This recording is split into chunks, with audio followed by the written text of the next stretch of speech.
Sun Business, les dirigeants et les entrepreneurs du territoire ont la parole. Clément Lessort. Voilà, bonjour à toutes et à tous, je suis ravi de vous retrouver ce mardi 18 septembre à 12h30 pour une nouvelle et 5e saison de Sun Business.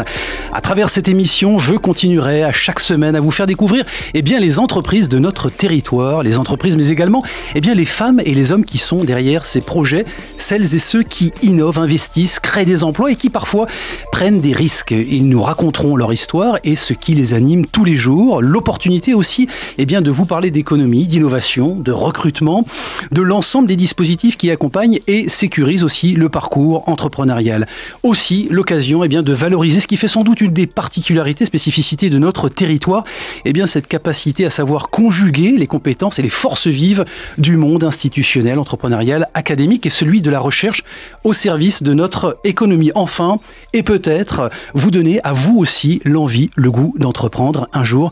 Merci pour votre fidélité. Je reçois pour ce premier numéro de la 5e saison de Sun Business le cofondateur de Ngo Shoes, Kevin Goujon. Bonjour. Bonjour. Merci d'avoir accepté mon invitation. Alors Ngo Shoes, c'est la marque de basket qui soutient le savoir-faire traditionnel d'artisans vietnamiens issus de minorités ethniques. C'est comme ça que vous présentez votre marque. La vente de vos produits finance d'ailleurs la construction d'écoles dans les villages du Nord-Vietnam. Je le dis comme ça, c'est fait. Vous avez cofondé cette marque avec Ronan Collin, qui est votre associé. Je m'intéresse souvent dans cette émission au parcours de l'entrepreneur et je sais que vous avez été longtemps salarié au sein d'un groupe d'expertise comptable. Qu'est-ce qui vous a transformé, Kevin Goujon, un jour de 2016 en entrepreneur ? Je pense que mon expérience chez Strego n'y est pas pour rien. L'habitude d'accompagner des créateurs, des repreneurs d'entreprises au jour le jour m'a donné tout simplement envie d'entreprendre. Donc je me suis dit, pourquoi pas moi, pourquoi pas avoir cette prise de risque, cette adrénaline que j'avais envie d'avoir. Mais ma façon d'entreprendre, je la voulais éthique, je la voulais sociale et solidaire. Donc j'ai pensé à un projet qui me tenait à cœur. Finalement, c'est les voyages et l'artisanat que je pouvais trouver dans ces voyages qui m'ont donné envie d'avoir cette idée de projet. Et j'en ai parlé à Ronan, qui est un ami d'enfance. Lui, son aventure, elle est différente. Il a travaillé pour une ONG au Vietnam. Il gérait des projets humanitaires dans une ONG au Vietnam. Donc voilà, il a apporté ce côté, cette connaissance du pays. Et on va dire que j'ai apporté la fibre entrepreneuriale. Alors justement, vous évoquez cette adrénaline propre à chaque projet entrepreneurial, cette prise de risque, vous avez cité ces mots-là. Comment est-ce que vous avez vécu, vous, justement, cette transition ? Est-ce qu'on n'a pas, finalement, un petit peu peur quand on lâche la sécurité du quotidien en tant que salarié et qu'on se lance dans l'inconnu d'un projet entrepreneurial ? Évidemment. Vous avez douté, moment ? Pas du tout, bizarrement, pas du tout. En fait, quand on s'est lancé, je crois qu'on ne se rendait pas vraiment compte dans quoi on se lançait. Finalement, l'impression que c'était un projet de deux amis, alors bien sûr, qui était évidemment pensé, réfléchi, construit, mais j'ai pas eu le sentiment d'avoir eu douté ou eu peur. C'est peut-être venu après coup, quand on a vraiment senti que là, ça y est, c'était lancé, qu'il y avait la production, qu'il y avait les investissements, mais au moment de créer, de manière administrative, la boîte, il y avait pas tout ça, et c'était vraiment que le lancement du crowdfunding en avril 2017, où là, c'est les premières ventes, c'est le lancement d'activité, et là, on se rend compte finalement de ce qu'on est en train de faire. Kevin Goujon, est-ce que, en parlant aux jeunes qui lancent leur projet, vous les conseilleriez de faire leur classe d'abord dans des expériences de salariat avant de se lancer ? Est-ce que les jeunes entrepreneurs ne vont pas trop vite, ne se lancent pas trop vite dans leur projet de création d'entreprise aujourd'hui ? Alors, je pense qu'il y a différents projets. Il y en a, à mon avis, qui sont faits pour se lancer. On en voit qui créent des entreprises à 15 ans, à 16 ans.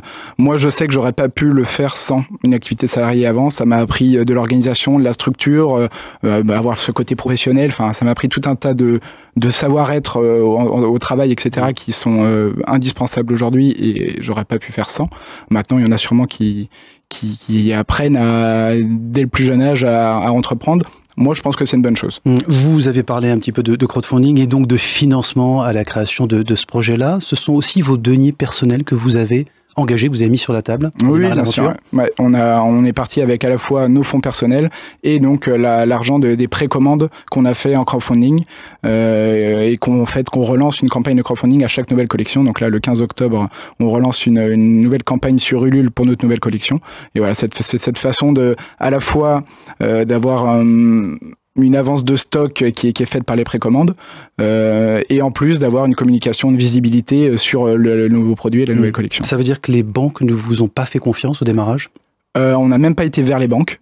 Pour te dire, on n'a même pas été vers les banques, on a été directement vers le crowdfunding. Ça nous a permis de financer avec nos fonds perso notre première production. Et à la deuxième production, là, on a été vers Initiative Nantes qui nous a soutenus avec un prêt d'honneur, couplé à un prêt bancaire de la BPA. Alors, je voudrais qu'on parle de votre positionnement, effectivement sociétal et responsable, celui de votre marque. Est-ce qu'il a permis de séduire plus facilement les premiers investisseurs, c'est-à-dire le crowd, et vos premiers clients? Oui, les premiers, c'est sûr que oui, la démarche éthique... Ils ont été sensibles à cette démarche-là? Oui, et puis on l'a clairement mis en avant, et c'était vraiment un argument pour nous, et c'était pas qu'une chaussure, c'est une chaussure avec une histoire derrière. Maintenant, quand on travaille aujourd'hui en B2B également, les magasins ont... Donc en interprofessionnel? Ouais, les magasins ont beaucoup moins cette... Alors certains oui, parce qu'ils sont spécialisés dans l'éthique, mais quand on voit un magasin de chaussures généraliste, lui ce qu'il veut c'est le produit, il veut vendre, et finalement la démarche éthique ça va être le cerise sur le gâteau, mais ce qui compte c'est le produit et rien que le produit. Alors justement le produit, Kevin Goujon, est-ce que le choix du Vietnam c'est aussi l'occasion alors de valoriser un artisanat local, on le voit bien à travers vos produits, mais c'est aussi de garantir des coûts de production maîtrisés et compétitifs pour Ngo Shoes? Alors nous, le Vietnam... Plutôt que de faire fabriquer en France? C'est sûr qu'en faisant fabriquer en France, une chaussure reviendrait à 150-200 euros environ. Nous, on avait envie de proposer un produit éthique. Alors derrière éthique, il se cache plein de choses. Hein. Ça peut être du commerce équitable, ça peut être des matières naturelles, voilà, ça peut être tout un tas de choses. Nous, il y a à la fois une démarche équitable et solidaire avec la construction d'écoles. Et on avait envie de proposer un produit éthique à un prix abordable, pas faire en sorte que ces produits éthiques, on entend souvent, bah oui, mais j'ai pas le pouvoir d'achat. Nous, nos baskets sont à moins de 100 euros, donc on est sur des prix compétitifs et équivalents aux autres grandes marques dans la chaussure. Donc voilà, c'est aussi cette volonté-là. Moins de 100 euros, c'est quoi le coût de revient, c'est-à-dire l'ensemble des coûts de production et de distribution pour vos chaussures? Alors, 20% environ, c'est les artisans qu'on rémunère. Donc, ils font du tissage à la main et c'est leur artisan qui fait l'identité et l'originalité d'autres marques. Donc, ils ont à peu près 20% de coproduction, sachant qu'il n'y a qu'une partie de la chaussure qui est faite par eux. Il y a 20% environ qui est reversé pour la construction d'écoles. Environ 50% pour l'achat des matières et l'assemblage final de la chaussure. On travaille avec un petit atelier familial sur Ho Chi Minh. Et après, il y a les frais d'import et les douanes, etc. quoi. Bon, vous vous attaquez, Kevin Goujon, avec Ngo Shoes et votre associé. On est sur un marché de la sneaker, donc de la basket, qui est dominé quand même par de grands acteurs, des équipementiers sportifs. On va pas forcément les nommer, qui ont longtemps été dénoncés comme responsables de conditions de travail déplorable pour les ouvriers des usines sous-traitantes quand il ne s'agissait pas de travail d'enfants. Est-ce que les choses sont en train de changer? Je ne pense pas, à vrai dire. Je suis pas dans ces entreprises-là, mais ils produisent au Vietnam et ils ont leurs propres usines et non, ça n'est pas en train de changer. À la limite, il y a toute la logique RSE qui est en train de venir dans les entreprises depuis plusieurs années.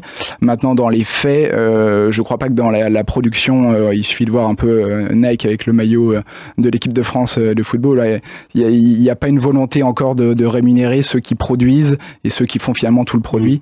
Et justement, il faut compter dans un premier temps pour ça tout un tas de jeunes marques qui sont en train de se lancer dans la chaussure ou autre et qui ont cette démarche éthique et l'envie de rémunérer bien les gens qui travaillent avec nous. Donc ça veut dire que vous avez créé Ngo Shoes en pensant qu'on pourrait changer les choses à travers nos modes de consommation. C'est le credo de Ngo Shoes. C'est ça, bien sûr. Pour autant, les consommateurs que nous sommes, bien conscients de ces situations, continuent à consommer chez ces grandes marques, auprès de ces grandes marques? Oui, c'est en train de changer, ce qu'on appelle la mode éthique, ce courant. Comme il y a X années, il y avait la même chose sur l'alimentation. Aujourd'hui, ça nous paraît évident qu'il y ait des biocoop, qu'il y ait tout ça. Là, en ce moment, c'est la mode éthique qui est en train de prendre un essor. On en est qu'au début, mais je pense qu'on se donne rendez-vous dans 5 ans, ou peut-être avant, ou peut-être plus. Et à mon avis, il y aura la même croissance que pour l'alimentation responsable. Bon, sujet d'actualité, les Stan Smith, donc signé effectivement pour la marque Adidas, vegan, et signé par une grande styliste, Stella McCartney. C'est quoi? C'est une révolution ou un gadget marketing pour faire du greenwashing pour la grande marque allemande? J'optais plutôt pour la deuxième solution, mais c'est très très bien qu'ils le fassent, cela dit, c'est très bien. Je pense que c'est pas que aux jeunes marques et aux gens qui ont envie de se lancer dans tout ça, de créer une dynamique, c'est aussi aux grandes marques de montrer, d'être transparent et de montrer que finalement ça répond à un besoin de la société actuelle, je pense. Kevin Goujon, pour terminer, en termes d'objectifs de chiffre d'affaires, sur quoi vous allez communiquer, ou en tout cas, qu'est-ce que vous attendez pour cette fin d'année 2018? On clôture notre premier bilan au 31 décembre. On espère finir avec 200 000 euros de chiffre d'affaires. Et pour ça, là, on a des gros mois qui nous attendent avec, donc je le disais, du 15 octobre au 15 novembre, le lancement de notre nouvelle collection sur Ulule. Et puis, on sera présent également sur différents salons et événements. Donc, une grosse fin d'année qui nous attend pour atteindre nos objectifs. Bon, c'est tout ce qu'on vous souhaite. Kevin Goujon, cofondateur avec Ronan Collin de Ngo Shoes. Vous pouvez retrouver bien sûr cette émission et bien sûr les players et l'application mySun. Vous emportez la radio partout avec vous grâce à cette application. Et la semaine prochaine, j'en profite pour vous préciser que je recevrai Jean Éluère de l'agence de communication éponyme. Nous parlerons expertise stratégique et créative au service justement de la communication des entreprises du territoire. Excellente semaine. Restez à l'écoute du son unique. À bientôt.